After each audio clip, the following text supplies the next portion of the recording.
11 అయిందమ్మా. అక్కడ బయటికి వెళ్ళి చాలాసేపు అయింది.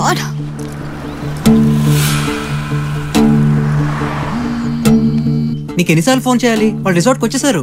అవి నీకు విషయం చెప్పాలి. వాళ్ళని విడగొట్టాక ఫోన్ చేస్తా, నువ్వు రెస్ట్ తీసుకో. Okay bye bye.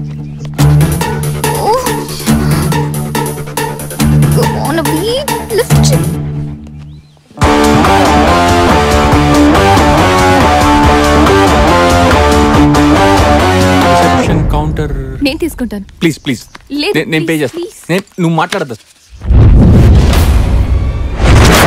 అది పూజ, అది నా వాలెట్లోకి ఎలా వచ్చిందో నాకు తెలీదు.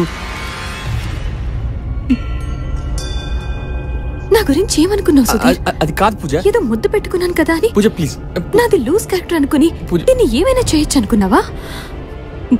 చాలా చీప్ గా ఆలోచించావు సుధీర్. ప్లీజ్ పూజ, అది నా పర్సులోకి ఎలా వచ్చిందో నాకు తెలియదు పూజ. సార్ నమస్తే.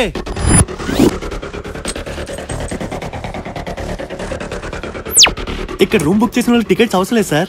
నిన్నట్టుండి మా రిసార్ట్స్ కి 100 సార్లు ఫోన్ చేశారు, పోలీస్ రైట్స్ అవుతాయా అని. నేనా? ఇక్కడ అలాంటివి ఏమి ఉండవు సార్. ఫిగర్ అదిరింది. ఎటువంటి భయం లేకుండా ఫుల్ ఎంజాయ్ చేయండి సార్. రండి సార్. నిన్న ఫోన్ చేసిన విషయం కూడా తెలియదు కదా?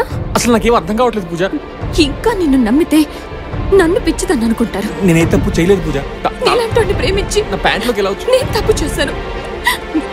నాకు జరగాల్సిందే పూజ.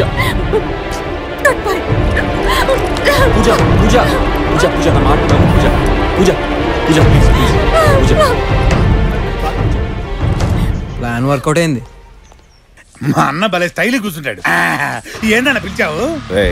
నిజం చెప్పరా? ఏందన్నా? అదేరా ప్రియా లవ్ గురించి. ఆ అమ్మాయి ఏ ఎదవని లవ్ చేయట్లేదు. లిమిట్స్ దాటుతున్నావు. బ్యాలెన్స్ 20,000 ఇచ్చి బయలుదేరు. తప్పు చేశానన్న ఫీలింగ్ కూడా నీకు లేదు. తీసుకో నా debit card. Priya pin number చెప్పలేదు.